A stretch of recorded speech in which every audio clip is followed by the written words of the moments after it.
Why? Kasi nung wala pang anak si Abraham, parang iniisip na siguro ito na lang yung tagapagpapalala.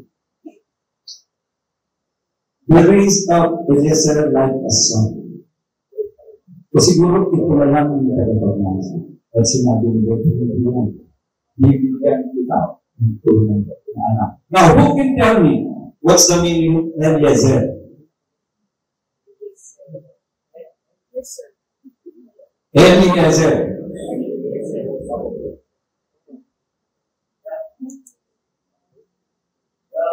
God. Eliezer. Ano ba siya? Ha? Ezer na lang. Eli, meron na. Ezer.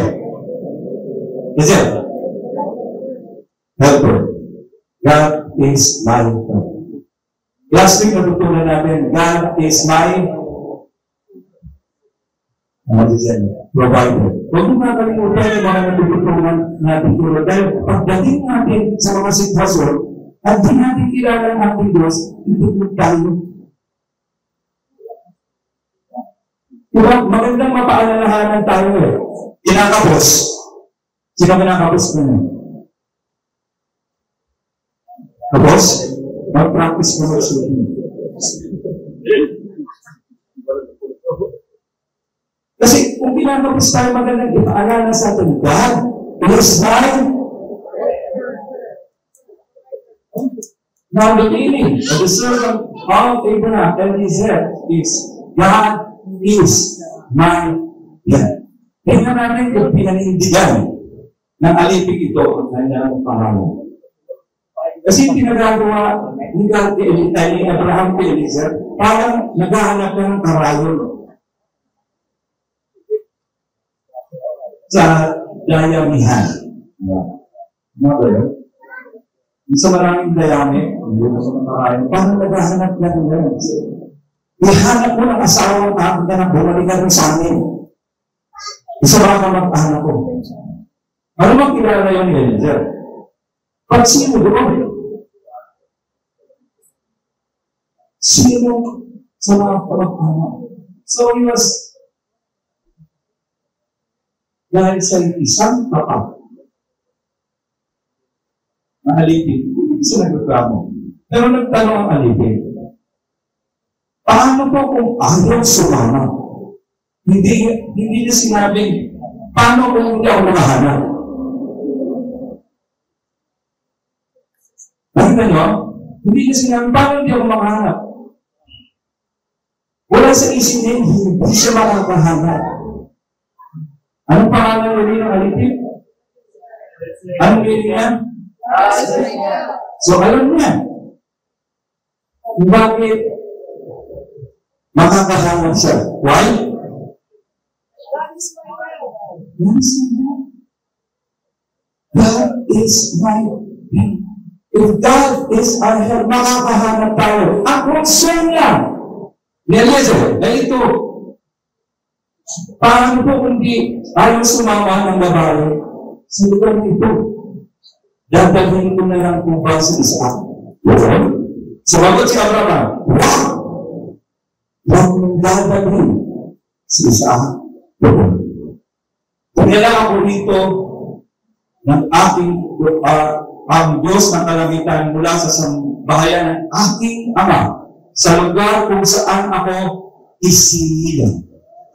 At sumumpa siya na ibibigay niya ang lupain ito ng Kanaan sa mga lahi.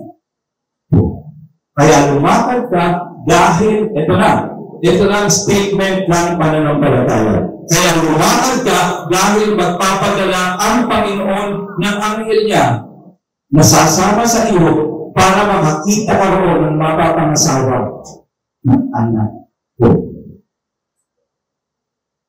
Diba yun? Example na lang, kasi ito araw-araw nangyari, kinakapos. Ilan sa atin magsasabi, naghihintay ako, the Lord will provide. O basta nakikilos ka na lang sa mga dating alam mo. Protestante na lang tayo. Isa rin ang alam natin. Diba? Siguro makakagawa tayo ng paraan. Pero kung babalikan natin, yung Genesis 24, ang sabi, matanda na si Abraham at pinagpala siya sa lahat ng bagay. Gusto ba natin tumanda pa rin ng kinakapos natin? Gusto ba natin yan? Alam mo, kung mamaya mo nakakita mo na matatanda sa kalye, 75, hindi tatrabaho pa, minsan nagpapalimos. Here's my life. Sige, imagine, paano kung tatrabaho?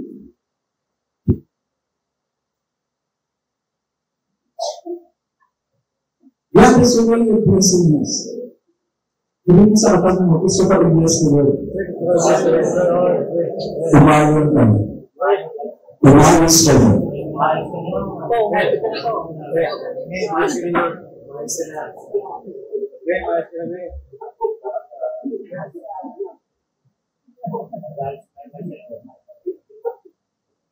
Ngayon, lumang ka. Sabi mo sa iyo. Dahil gusto kong basahin ko. Dahil magpapadala ng Panginoon ng anghel niya, nasasama sa iyo para makakita ka roon ng mapapangasawa ng anak ko. Kung gusto mong sabihin, wala mong puwag ang alinlangan sa may pananampalataya. Walang puwag ang alinlangan sa marunong pananampalataya. Walang baka, walang sama. Kaya pag nagpili tayo tagot sa Lord, si Jesus ba ay isang bunga ng sana? Baka, ipapadala ko ang aking buktong na inaanak para iligtas ang lahat. It was a statement. And Abraham here was also saying a statement, ipapadala ang Kristo. Not when we say the same message, ipapadala ang aking Diyos. Pinapakos tayo, magpapadala ang aking Diyos ng anghel para tulungan ako.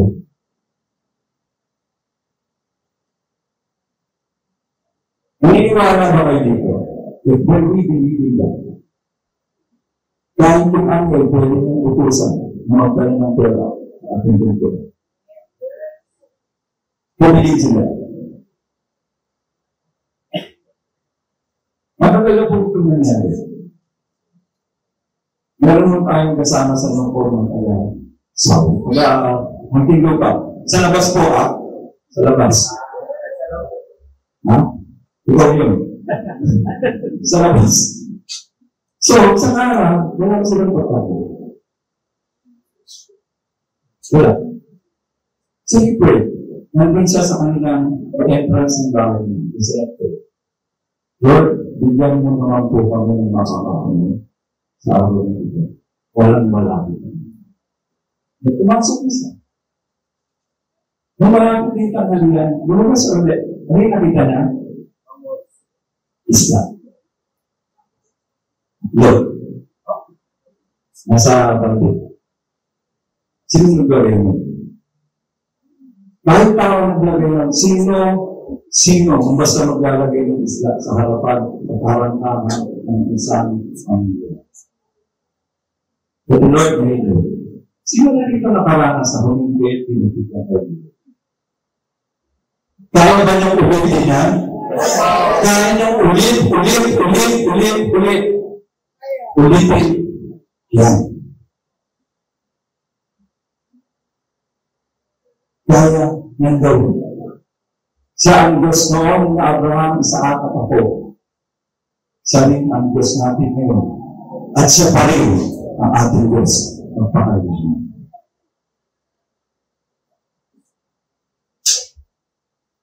Thank you, man. May the Lord bless you. Kapag hindi sumama sa iyo ang babae, Wala kang pananagutan sa pagsumpa mo ito sa akin. Ano naman si Abraham?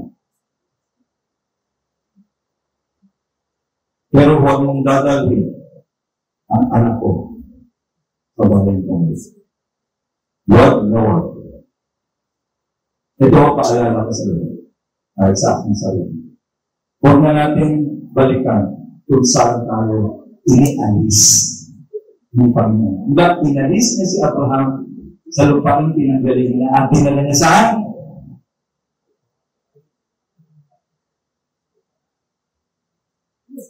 Isa po dahil sa pangangailangan natin, bumabalik po tayo sa dati. When we stand still and wait on the Lord and we still in know what He's done. Manahimik po tayo, time to lose. Hindi natin ang pagkilis nila. Hindi naman tayo papatayin nito. Kaysa po kami papapahin. Kaysa malayo tayo kay Lord.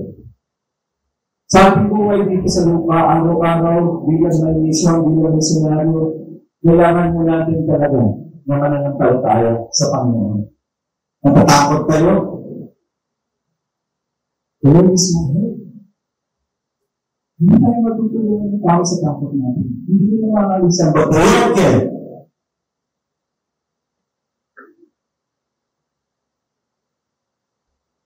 Last Thursday po kasama ko si Jeremy at si Mary. Nagkintuan ko kung sabi ko sa kanila, kasi bumalik ko na sa bahay na ito. Mapahinga na ako. I'm not fully recovered. So, andun na ako, hindi ako makalapit ko na kasi ino ko. Hindi lang siya, hindi ko ako. No one's looking at me. And I said to myself, alam mo ng araw, inihahatid mo ito araw-araw. Since ko. Hindi siya. Ako na.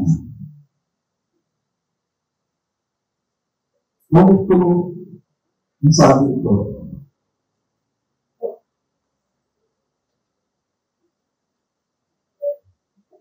Hindi mo natin pwedeng alimutan yung mga tao sa paligid natin. Minsan tayong focus sa pagkita ng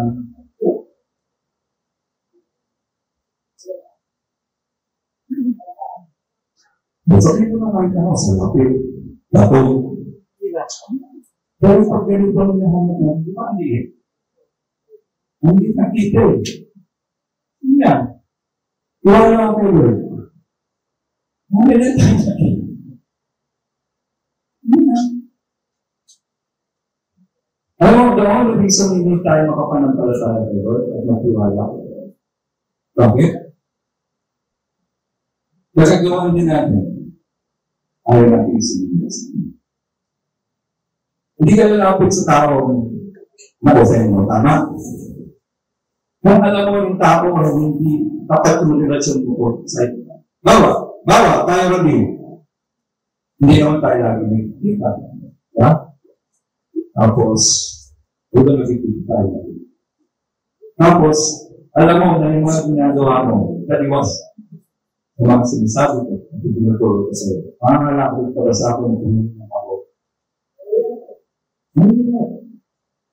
Kasi God is opening doors for us. Kasi kanina sinabi ko na, more than the money, more than a good husband or wife, more than a house, more than a car, God wants us to be open.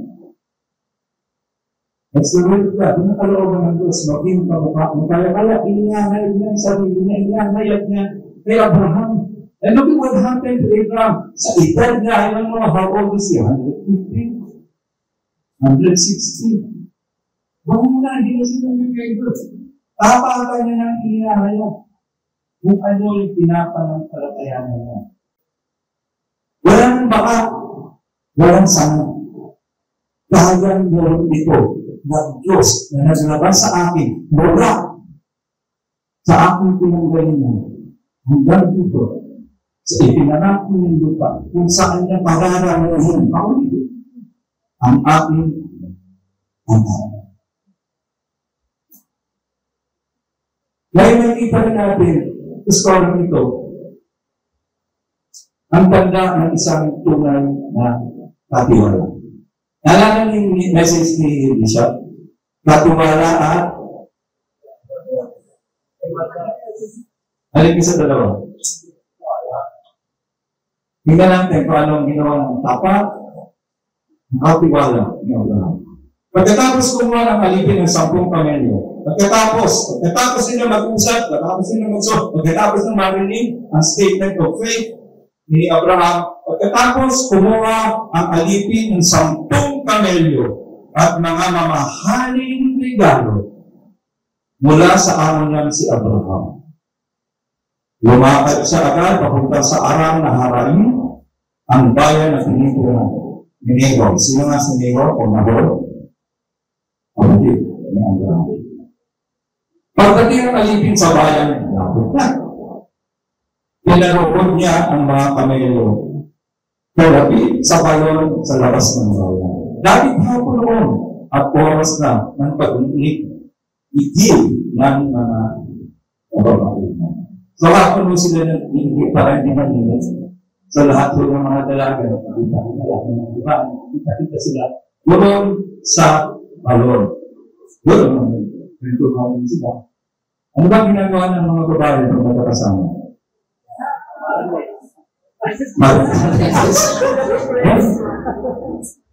Ano siya mga pangasama? Ano ba siya? Gusto yung asawa mo. Mabait, kasama lang din ba? Hindi ba ako pinipira ng pagkain? Siguro ko lang ang storya nila. Pero doon tumapat si Eliezer. Okay? Nanalangin ang alipin. Ito ang panalangin. Kaya Panginoon, Diyos ng amo kong si Abraham. Hindi talaga nawawala yung pagmamahal niya, respeto kay Abraham. Panginoon, Diyos na amo kong si Abraham. Naway magtagumpay po ako sa patay ko rito. At ipakita nyo ang kabutihan nyo sa aking nakabawas ba yun? Ipakita nyo ang kabutihan nyo kanina? Sa aking Panginoon. Bakit kaya? What is the name of Abraham always mentioned? Siya yung inutusan. Siya yung pag-inutusan. Lord, bless me. Kasi inutusan ng boss ko. Lagi niya sinasabi, para ano, magtagumpay niya po ang patay ko rito. For the sake of my master Abraham. Kasi lahat may napapinagin. Hindi naman yung sa alipin. Pag damay siya, lahat may napapinagin. Abraham. So, nakatayo po ako sa tabi ng balon habang umiigil ang mga babae sa bayan nito. Humingi po ako ng tubig sa nasa banga ng isang dalaga, ay pumayag siyang painumin ako, pati mga kamelyo ko. Naway, siya na po ang babaeng pinili ko maging asawa ng lingkod ninyong Susa. At ganito ko po malalaman ang pagpapakita nyo ng inyong kabutihan. Yan na naman sa amo ko sinabi. Hindi pa siya natatapos mag-pray. Dumating si Rebecca at may pasan-pasan sa balikat na pama. Real background about Rebecca. Si Rebecca ay anak ni Betuel, na anak ni Nahor at Milka. Si Nahor ay kapatid ni Abraham. So, may isang kondisyon na natupad doon, hindi pa nga nalalaman ang alipin. Magandang dalaga si Rebecca at Betuel. Okay? Sino man ang kasama ang misis dito sa Bensunis mo? Napakaganda mo. Napakaganda mo. Nakita mo naman, ano sila yan? Kita mo, yung maganda, kasama ko lang yung system. Wow. Nakasaya mo na.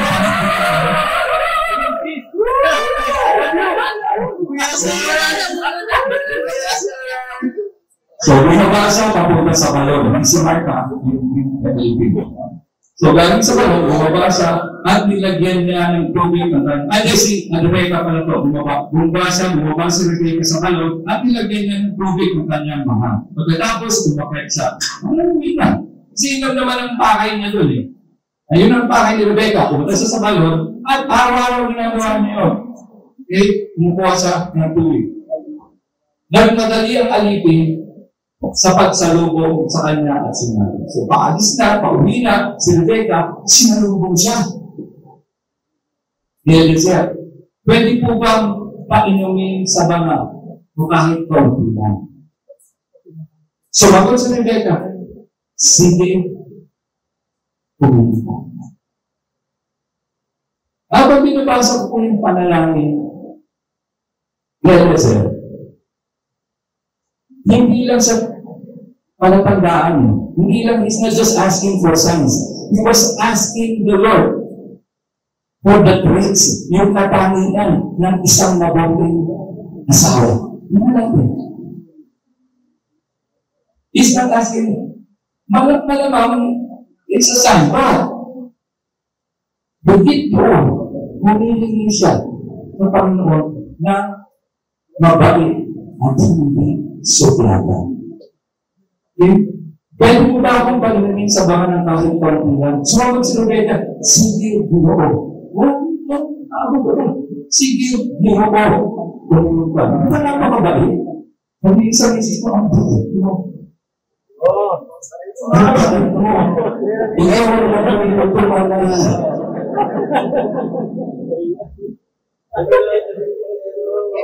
Kailan katangian ng isang kasama mo bakit? Mabait at hindi sobrada. Hindi. Diba? Sana sinabi, hindi. Buhay na ako. Sige. So, napansin, Elisabeth, mabait at hindi sobrada si Rebecca.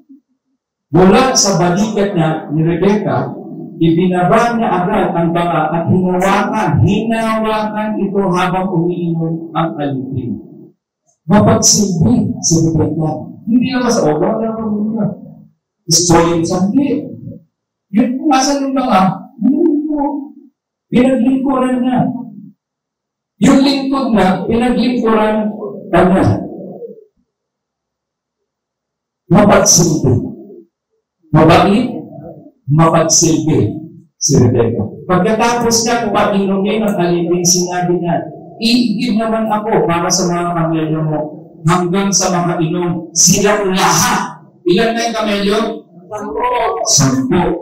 Dali-dali niya, ibinuhos ang tubig sa inuman ng mga hayop at bumalik siya sa balon para muling pangbuhin. So, kung hindi mo, isang kamelyo yun. Ang dami kong inom sa kamelyo. At patuloy siya sa pag-igib hanggang sa nakainom ang lahat ng kamelyo. Ano ba lang kapangyarihan natin na natin? Mapagkaloob po siya. Sa English, generous. Why? Humingi lang ng tubig, pinaglingkuran pa niya, hindi lang yung pagpapainom doon sa alipin ang ginawa niya. Paghirap ang ilan mo, papainom natin. Mga generous, Rebecca, yes. And is a great one. She was generous. Pagkatapos ng painumin ang alipin, sinabi niya, sa pagkakot. So, generous, magkakaroon. 21 na po tayo. Habang nakamasid ang alipin kay Rebecca, iniisip niya na iyon na. So, siguro, Lord, siya ba? Siya ba yung mapapangasawa ng inyong lingkod na sa Isaac? Siya ba ang sagot sa panalangin? So, pagkatapos, uminom ng mga kamelyo, inilabas ng alipin ng dalingang bintong singsing. Sino may gusto ng bintong singsing? Bintong singsing. Ha? Ano gagawin mo doon?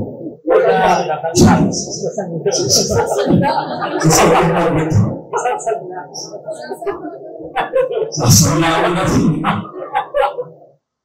Pagkatapos, nagdala ng bintong singsing na ang bigat ay 6 na gramo. Bigat ba yun? Ano sa ulo? Mabigat.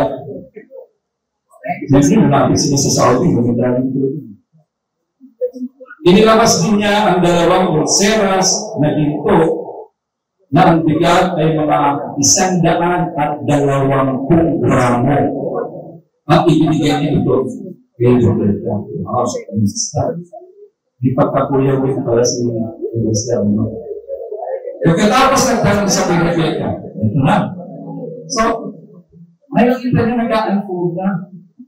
Magiging mabuting asawa ko. Kasi itong babae ito magiging mabuting asawa para sa akin.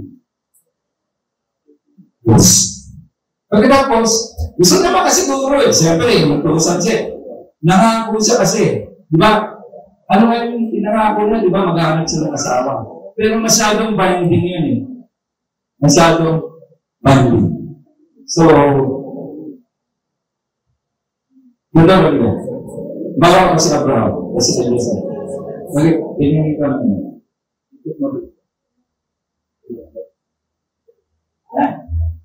Siguro nakaupo si Abraham. Ganyan sila mangako ng araw. Nahawakan nila yung hita. Kaya sabi ni Abraham, hawakan mo. Ilagay mo ang kamay mo. Hindi pa kita pinapayos. Sige, balis ka mo. Salamat. Ganun ka ba? Ibigay noong days, ito ang hitan ko. It's a symbol of strength. Okay? Strength ay authority. Kaya nung nangako, siga ni Abraham, sumumpa siya sa pangalan niya. There's no greater strength and authority than that. Now, si Abraham, nilagay niya kami mangako ka sa akin. Una, ihahanap mo ang anak ko ng asawa sa lupa kong pinili. Pangalawa, huwag mong dadalhin ang anak ko. Huwag mong dadalhin ang anak ko. Nananapin siya. Kaya ganun ka porsigido sa Eliseo sa pagtupad.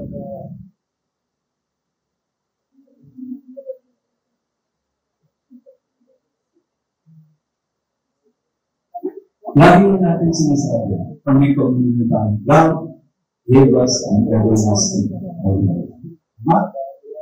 Tama? That nations, people, will be born through us. Kasi yung huling habili ni Jesus, go and make disciples of all nations, baptizing them in the name of the Father, and the Son, and the Holy Spirit, and teaching them to obey whatever I taught you. Lord, I'm willing to do it. It's the same. It's the same.